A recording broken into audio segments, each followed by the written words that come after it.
Jana Matei, parduodama Marijana, 15 metų, kaina sutartinė.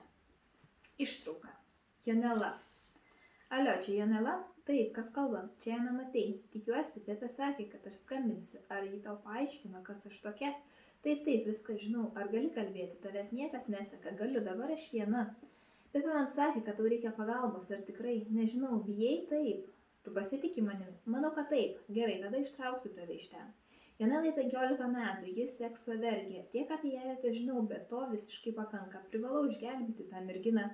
Šįryt apie ją man pranešė vienas advokatas. Paskambinti jo prašysiu kažkokiai ispanai vardu Pepe. Jei neramu dėl Paulės Rumunės, kurie pagrobė prekeiviai žmonėmis. Jos žiniomis Jonela priklauso vienai čigonų šeimai, kurioje gyvena motina, 2 sūnūs ir dukra. Iš pradžių, jei gerai supratau, ta senyva savadautoja pasiūlysiu Jonelą pagyventi pas ją, nes mergaitės tėvai be perstojo kivirčydavęsi. Jonelai padėdavosi jai dirbti turguje. Po 3 mėnesių senė pareiškė, stogo virš galvos ir duonos veltui niekas neduoda, tu jau ir taip man daug kainavai, laikas grąžinti skolą. Mano sūnus rado tau darbą Turkijoje, išvažiuosi rytoj. Turkijoje Jonela buvo mušama, jai grasino mirtimi. Mergina palūžo ir ėmė daryti tai, ko iš jos reikalaujame, miegoti su jai nepažįstamais vyrais. Po vieno policijos reido gatvėje, kur Jonela dirbo, ji buvo išskraidinta atgal į Rumuniją, bet vos išlipusi iš lėktuvo ją pačiupo savadauti ir netrukus išsiuntė į Ispaniją. Tik atvykusi mergina bandė nusižudyti, išgėrė vaistinėje įsigytų migdomųjų. Po keletų dienų pamėgino dar sykį. Prasirijusi vaistų 3 kartą buvo tokia apdujusi, kad Sutederis, vienas iš senės sūnų, nebegalėjo išsiųsti jos į gatvę. Jonela liko uždaryta, nutriušusi viešbučio kambaryje, o savadautojas klientus ėmė kviesti į viešbutį. Vienam jų ispanų mergina pasirodė labai jauna, kiek tų metų, 15. Jei ne vaistų sukeltas eigulys, turbūt ji niekada nebūtų išdrįsusi pasakyti tiesos.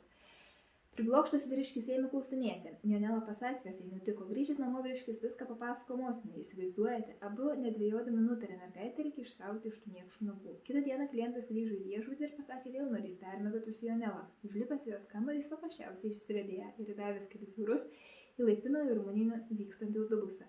Vyriškis netgi pažadėjo reguliariai siųsti pinigų paštu. Grįžusi į tėvynę, Jonela prisiglūdė pas tetą, bet senį ir ten ją netrukus surado. To buvo galima tikėtis, savadautoja apie savo aukas žino viską, nes tik taip gali jas valdyti. Prekeiviai pagavo Jonelą prie tetos namų ir susodino į automobilį. Teta mėgino jiems suplydyti, tačiau senis žinojo, ką sakyti. Duosiu patarimą, tik nesugalvok testamentų. Jei drįskysies, vietoj jo paimsim jos tavo dukterį.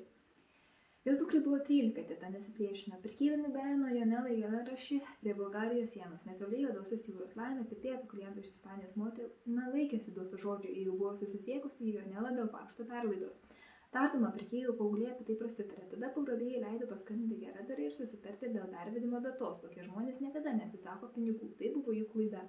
Jonela papasakojo apie tai, kas nutiko. Ši nieko negalėdama pagelbėti susisiekė su advokatu prašydama Rumunijoje rasti žmogų, kuris galėtų išgelbėti Jonelą. Paskambinę šiam bei ten advokatas išgirdo apie mane, nuo prieglaudą ir pagalbą sekso prekybos aukoms.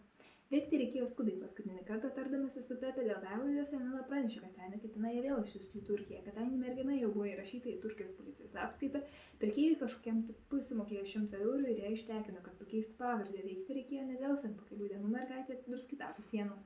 Kalbėdama telefonu, jaučiu, kad Jonela surikusi dvejoja. Jonela, atvažiuosiu tavęs paimti, ne, tai neįmanoma, jie mane užmuš, sakė, kad jei dar kartą mėginsiu paveikti. Prieš mane prie mašinos ir vilk žemė, kol nusibaigsiu. Jie to nepadarys, tik nori tave jau bauginti. Ne, padarys, kai jie atvažiavo pas tetą manęs paimti, Ramonas daužė mane kumščiais, be to bausdami nurėžė plaukus. Pasakiau, kad kreipsiuosi policijos, senė ėmė juoktis, pareiškė, kad policininkai jos draugai. Negaliu patikrinti, ar jis sako tiesą, koks skirtumas su tvirtai įsitikinusiu, kad tai merginai gresia pavojus, visa kita nesvarbu.